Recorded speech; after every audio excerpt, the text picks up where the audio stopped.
Welcome to Ghosts Want You Dead presents Ghosts Want to Talk About AMC's The Vampire Lestat. I'm Matthew, here to provide a brief reminder that these recaps are absolutely lousy with spoilers for both the television series and the novels that it is based on. If you have not read the books and you're the type to care about spoilers, skip everything after our proclamation of the end. I'm Rebekah. You guys, it's almost over.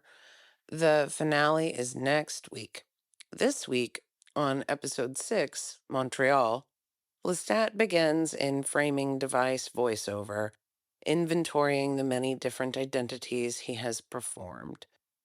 He checks the Billboard charts on his phone. His band's little record is currently 68 on the Hot 100. He's back in the apartment in Montreal where he began the series, across the street from his little band, who are now vampires, except for the dead one. He listens to a voicemail from Mary Rick, whoever that is. She calls again and interrupts it. They have a midnight appointment. Lestat relates that humans weren't all that into the album, but vampires dig it, so he's playing a show in Montreal where 50,000 vampires will congregate. Louis wanders in and interrupts Lestat's musings. Louis is nervous and wants to cancel on Mary Rick. Louis also wants Lestat to cancel his little vampire concert. Lestat is amusingly jealous of Drake. As they step outside, Lestat is in what I initially thought was just a ridiculous cloak, but turns out to be a Grim Reaper costume because it is Halloween. They're still arguing about Mary Rick, who turns out to be Merrick, who we'll talk more about later. It seems that she is a witch whom Lestat has hired. In voiceover, Lestat informs us he calls Regina Fraudia, which is fucking hilarious. Yeah, I loved that too.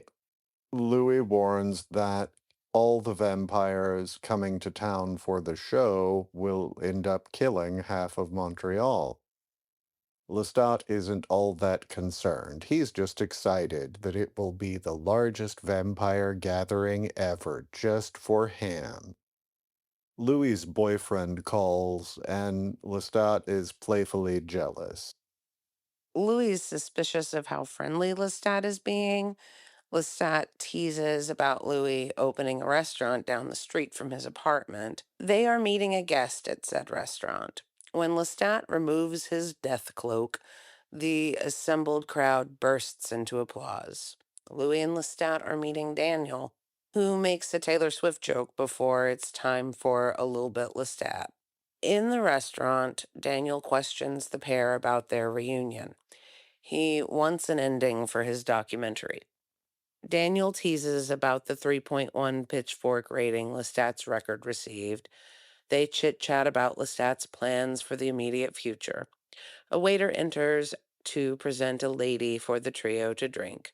He cuts her wrist and fills glasses with her blood. Daniel asks if Lestat is still fanging Sophia.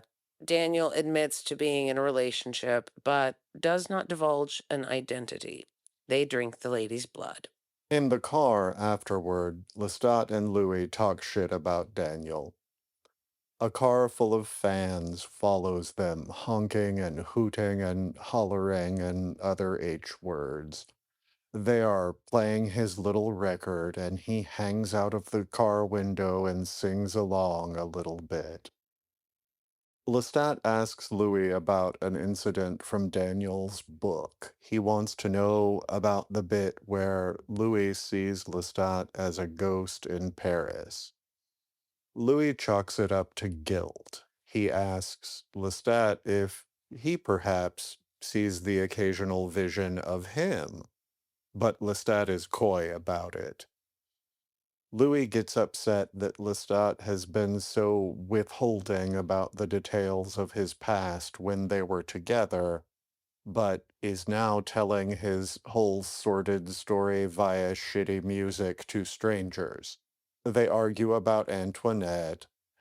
Lestat starts with his blood of Akasha bullshit again, and then they have a little giggle fit, which is cute. They arrive at the venue, and Louis meets It's a me, Mama. They watch sound check. The band launches into Dancing with Myself, and I thought, oh, that's nice for them to get to do a good song for a change. Mama and Louis talk about Louis's concern about the really big shoe. Mama cautions him against attending with vague threats about vampires that could still be angry about the book. She offers to protect him during the show. From the stage, Lestat asks Louis if he thinks they should do this next song. He makes fuck eyes at Louis, or are they directed at his mama? I don't recall this tune. I guess it's new. It's uh, vaguely an R&B slow jam, and there's a big string section. Louis watches with rapt attention. Mama looks annoyed and jealous. Louis seems to be on the verge of tears. We skip some rehearsal time. Pyrotechnics are tested.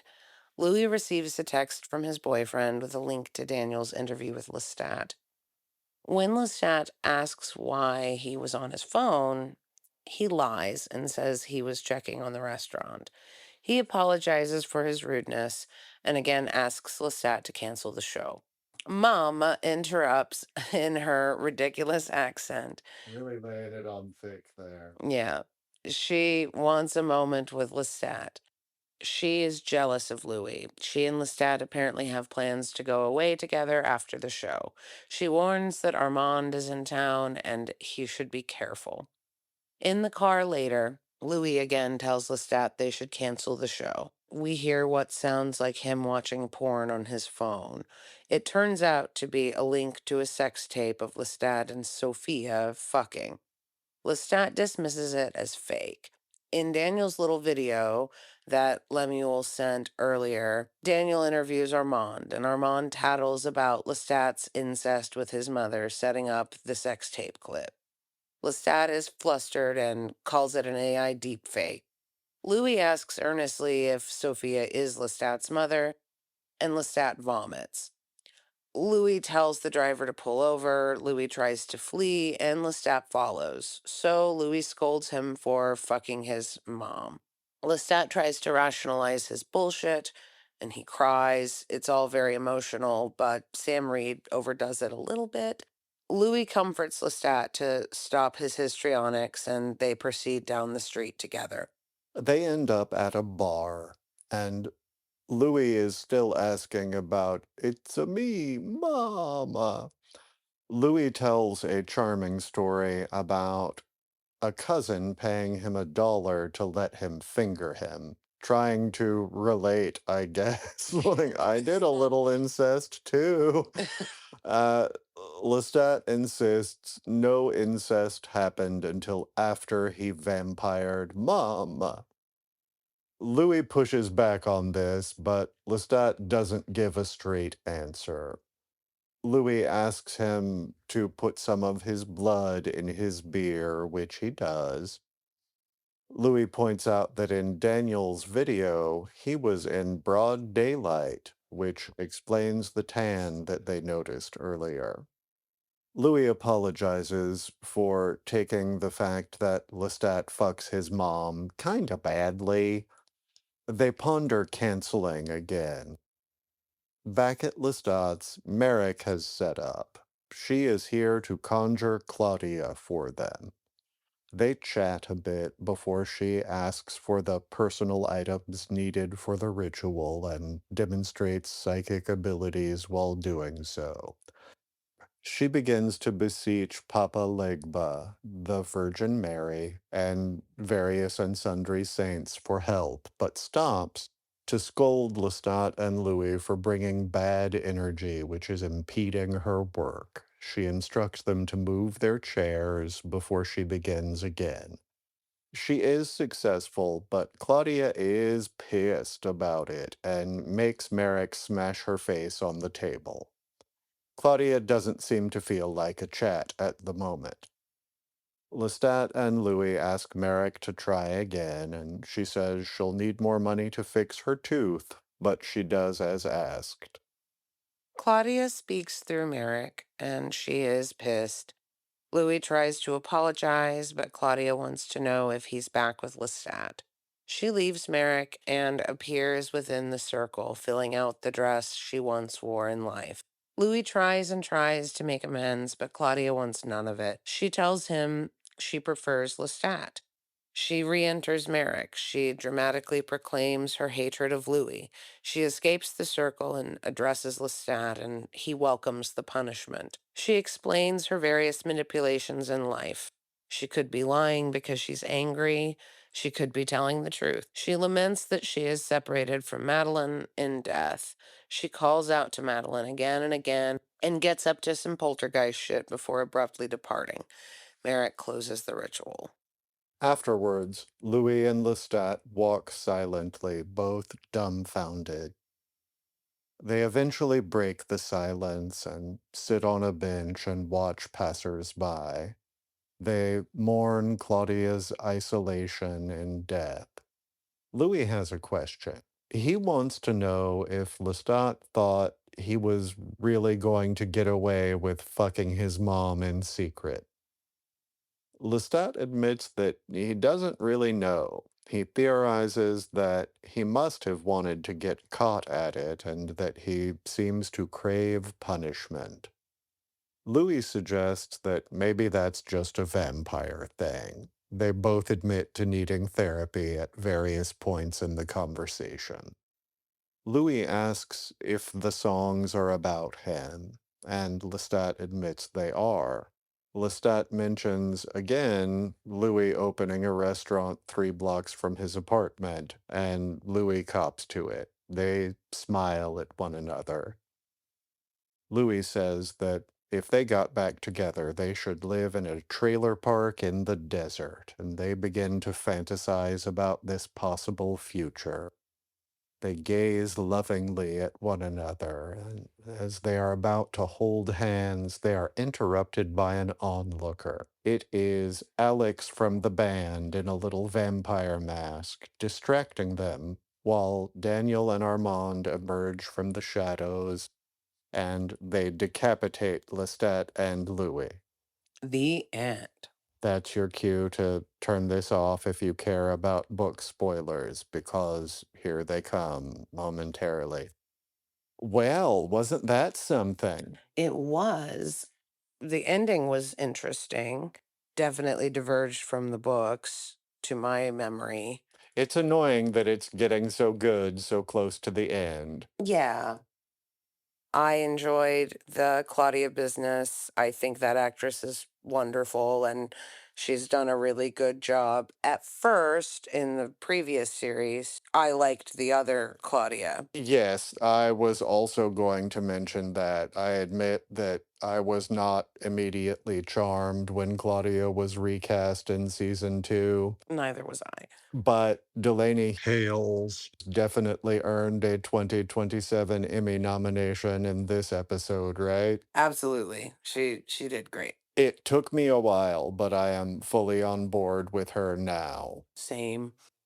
The romance between them slowly growing again was sweet and I think sort of well done. I think they encapsulate that sort of acceptance of all of one's terribleness. I enjoyed seeing them together again.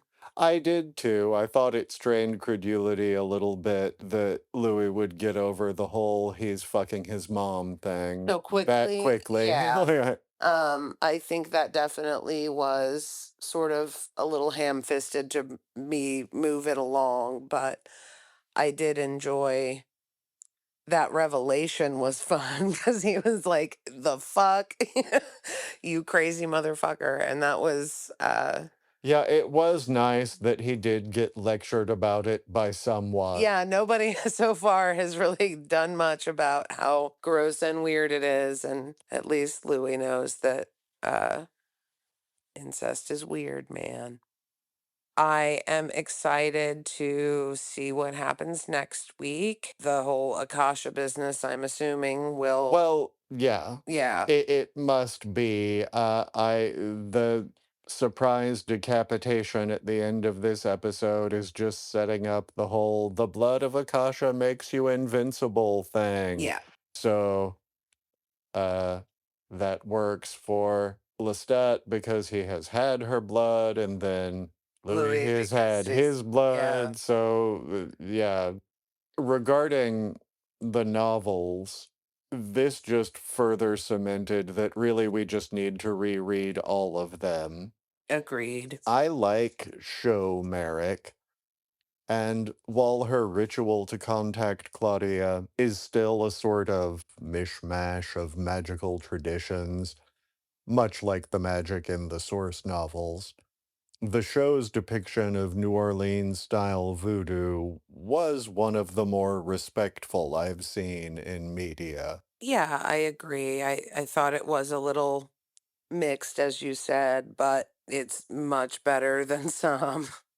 Now, Merrick, who we meet in this episode, is from the Anne Rice novel Merrick, Yeah, I don't think you ever read I don't that think I far, did. No. which is a sort of crossover novel between the Mayfair Witches series and the Vampire Chronicles I knew series. enough to know that, like, but I never read the book. I read Merrick when it was released, and I have a vivid memory of working at Barnes and Noble at the time and sneaking a copy out of the receiving room before the release date, so I read it before the street date. Naughty, naughty. I didn't steal it. I did return the book, but I read it. What I don't remember nearly 26 years later is basically any of the content of that book. I vaguely recall that in the book, it is Louis that hired Merrick to contact Claudia with the help of David Talbot, who has been mentioned on the show but has not been seen on the show. He's mainly a character from the Mayfair Witches series. It would make sense that it would be Louis, just, and maybe this, again, we need to read the books again, but to my memory in the books, or perhaps there's also some overlap from the movie, Lestat was less emotionally invested in Claudia in the same ways that he's portrayed to have that, or at least it wasn't as emphasized in the books. I don't really I don't remember the remember, first but book. my impression was when we first really saw his responses to her death and his responses to that, he seemed to be more tender about it. And I thought that was a nice choice. I thought it fleshed him out differently and better. Honestly, it's just been so long I can't remember. And Tom Cruise is like a soulless nothing. So, like, his portrayal of Lestat was a soulless nothing. Well, I haven't seen the film in quite some time. I do feel like in the film, Lestat was portrayed more as a straight up villain, but that was also the case in the TV series because that's all from Louis' perspective. Exactly. Yeah. So I appreciate what they're doing, trying to, this is the wrong word, but humanize him a bit. Vampirize. Yeah. In the book, Merrick, Claudia does turn up and she's still pissed. I can't remember exactly how that goes. It does make Louis try and kill himself. Like, after he talks to Ghost Claudia, who hates him, he goes and tries to burn himself up, I think. But maybe he didn't try to burn himself up prior in the books and that they did that before instead. I don't know what you're saying. So in the books, because we have seen Louis try to burn himself up over the grief of Claudia. Oh, did he? On the show? On the show previously. In fact, they've talked about it like he was going crazy and tried to go burn himself up and Armand and that whole bit at the end of season 2 where he goes to see Lestat and he was all, "Did you hurt yourself?" And you remember? No. Oh, okay. I'm Well, he I'm was quite like, elderly, he you see. quotes like a date and he was like, blah, blah, blah, 87 or whatever. And he's like, I got a call from Armand saying something. And then he's like, "Did you hurt yourself?" And we see him like up on the roof trying to kill himself in that little apartment. Yeah, I don't remember Yeah. that, but Well, I I've seen the show more recently, but I don't know if you recall, but we began season 3 with me not being certain if I actually finished season 2. oh, okay. I know my husband was also watching it, but he's much slower at TV than I am.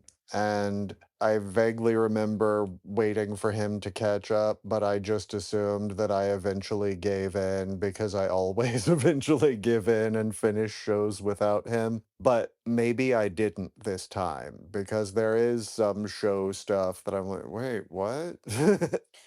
Well, you may have very well missed that because I think it was just in that last episode that it was revealed that.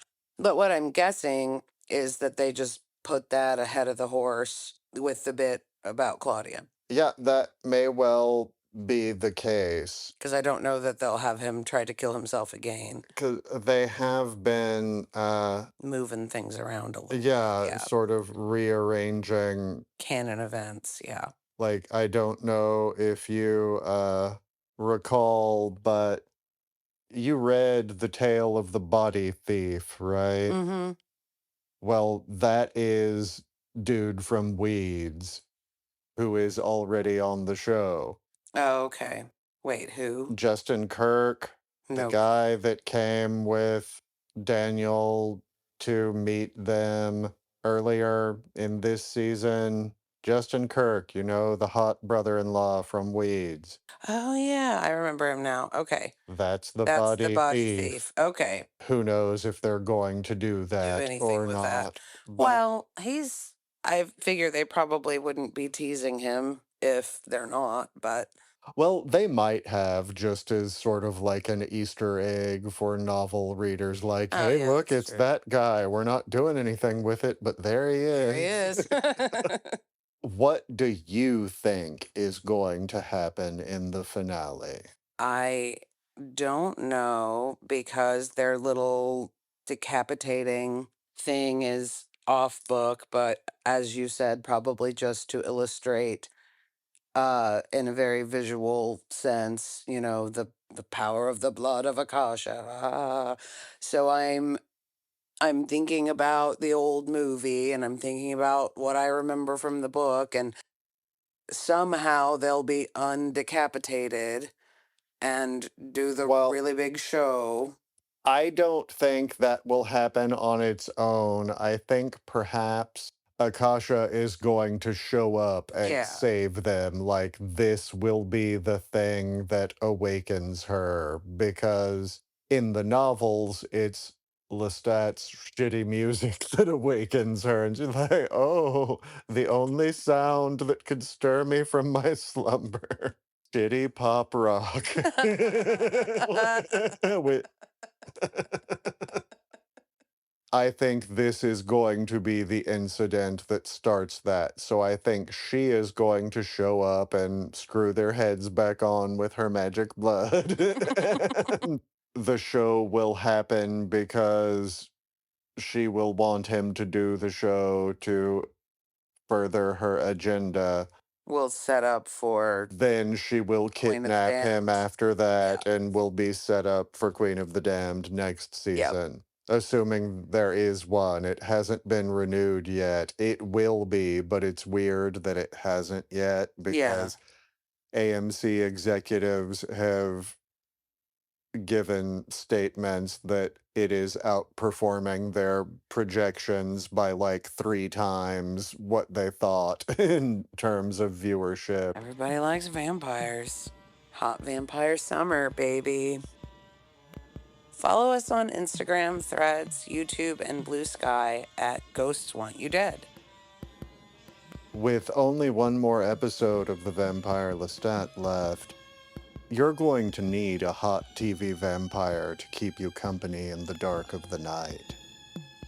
We suggest you check out TV's first gay vampire, well, the actor at least, on everyone's favorite spooky 60s soap, Dark Shadows. It's over 1,200 episodes, so this vampire will keep you company for a good long while. Listen to episode 42.5 on this podcast feed or watch our video, Dark Shadows The Beginning Explained, on YouTube or Patreon to get all of the details of episodes 1 through 210 of Dark Shadows, which we recap every Monday. And if you start watching the show at episode 211, where it gets vampire-y, that video or episode 42.5 will get you all caught up so you know what's going on. One last time.